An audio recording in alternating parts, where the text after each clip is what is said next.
Now the glitch I want to add is an RGB glitch. Okay, so video is a composite of the colors red, green, and blue. Okay, they sit on top of each other and they basically are, you're seeing them simultaneously. Okay? What I want to do is split out the video into the 3 separate colors so that I can move it around to get this kind of like offset glitch, like the signals aren't aligned, basically.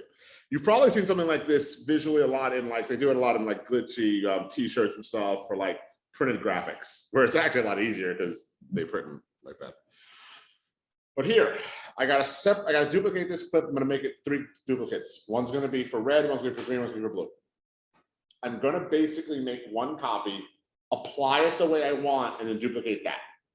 So this is less trouble. Okay. So, hi, first copy. Option or Alt drag up. That's gonna be the copy. I'm gonna actually disable the original because I don't need it anymore. Okay. I'm gonna leave it there. I don't want to like delete it or nothing, but I don't want to like see it. So that.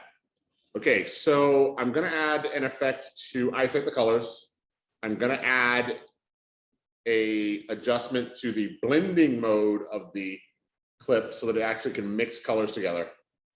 And then eventually I'm going to add a setting, an animation for motion, so that when it hits here, I'll basically move it around a little bit.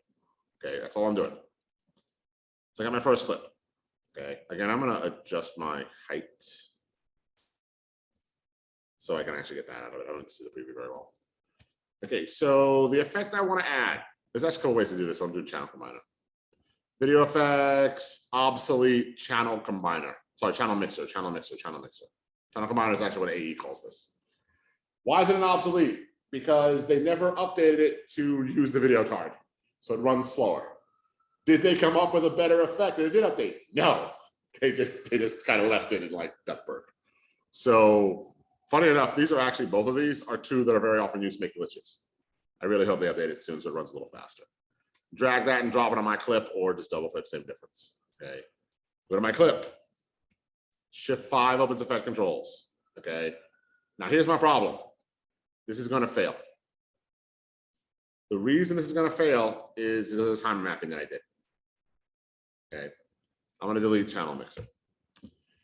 Certain effects will interfere with certain other effects. This is one of them.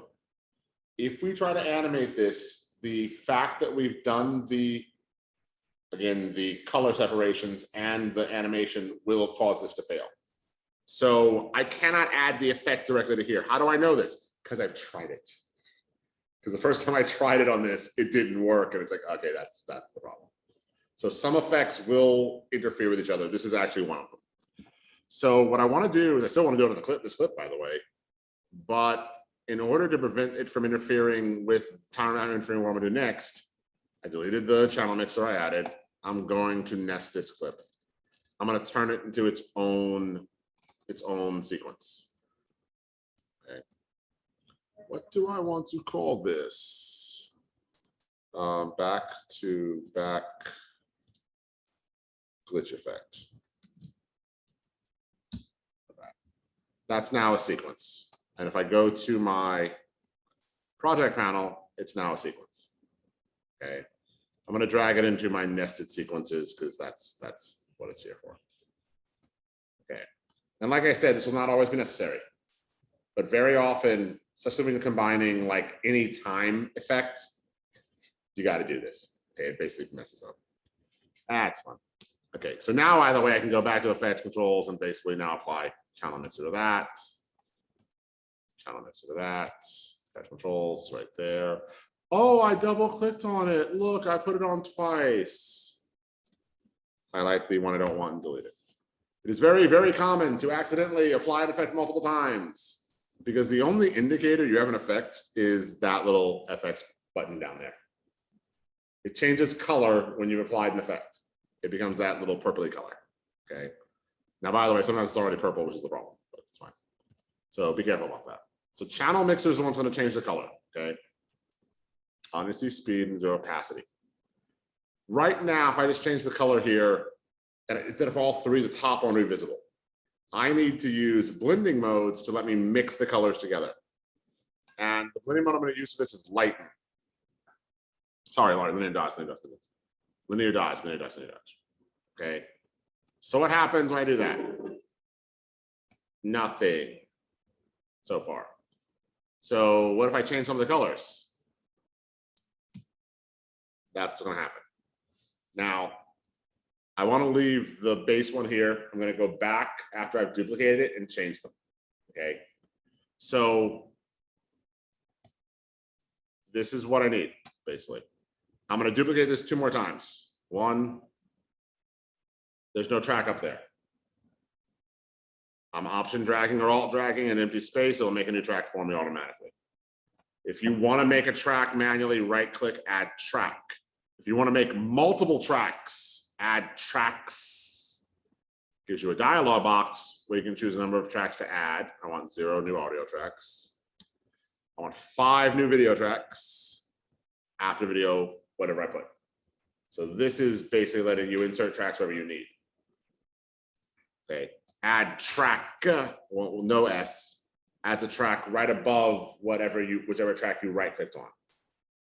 So you can add multiple tracks wherever you want. You can add a single track, or again, just drag stuff in empty space and you'll be fine.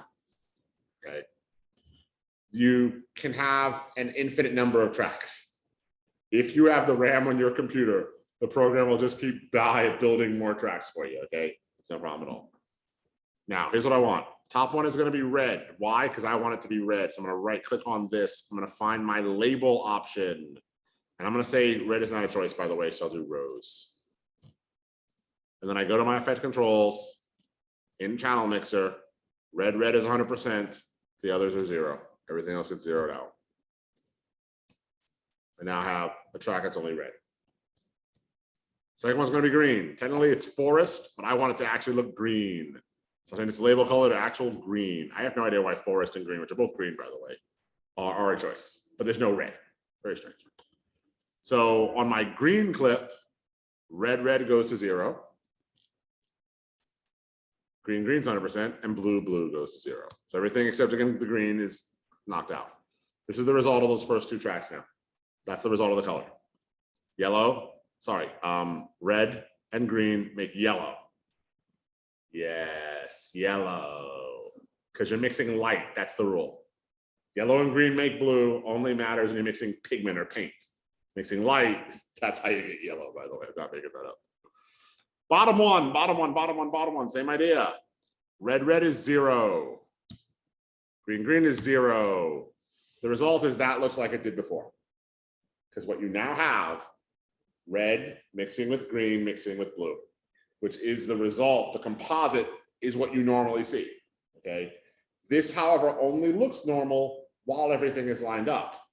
If, for example, one of the clips were to get bigger at a certain point, I'll make 3 keyframes. Scale, keyframe for scale right now. 1, 2, 3, arrow back. 4, 5, I'll do 5 actually. Another keyframe.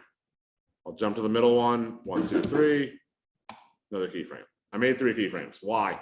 Because I don't want to have to reset them, so I just made them all the same value. I'll jump back to the middle one with the arrows. I'll bump that up to, let's say, 125. That's what I get. Okay. While I'm at it, let's add a little position change to that. I like that too, by the way. So again, stopwatch right in the middle one. I'm going to use the arrow keys for scale just to jump to the next scale. Keyframe, I'll use the other ones again to jump to the last keyframe. So I make all the keyframes at the starting value. Then I jump back to the middle one and change it. I'll just like push that over a little bit to the side. Why did that not do it properly like that? So I get that. Okay.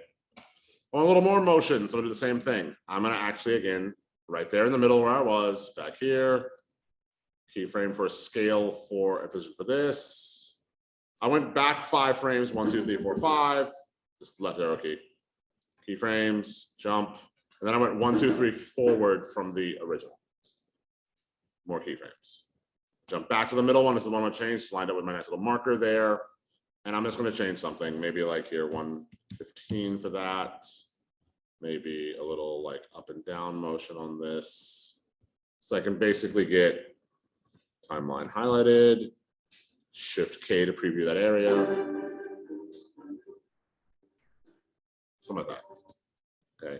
You can add anything you want. I mean, if you want to add a little rotation to this, same thing. Hey, stopwatch. Using the arrows to jump to the previous set of keyframes. Use the arrows to do that again. Jump back to the middle one, change it.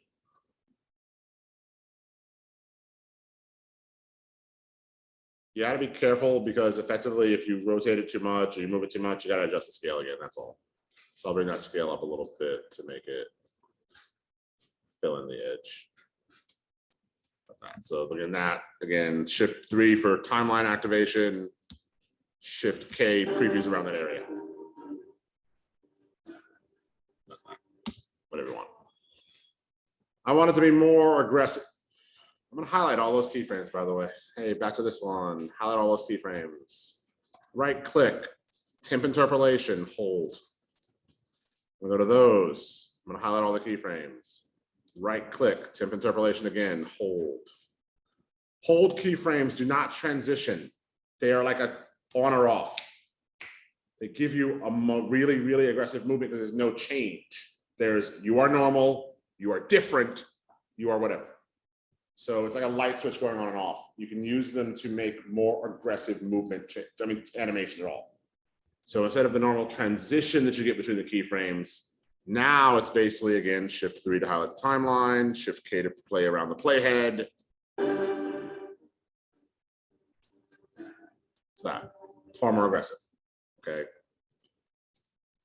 I'm gonna grab those last set of keyframes out right there. I'm just gonna pull them out. I wanna hold a little longer. That's all, I just wanna do that, okay? There's something over there because I feel like doing it, why not? Grab that, drag them over, a little more aggressive so it holds a little longer.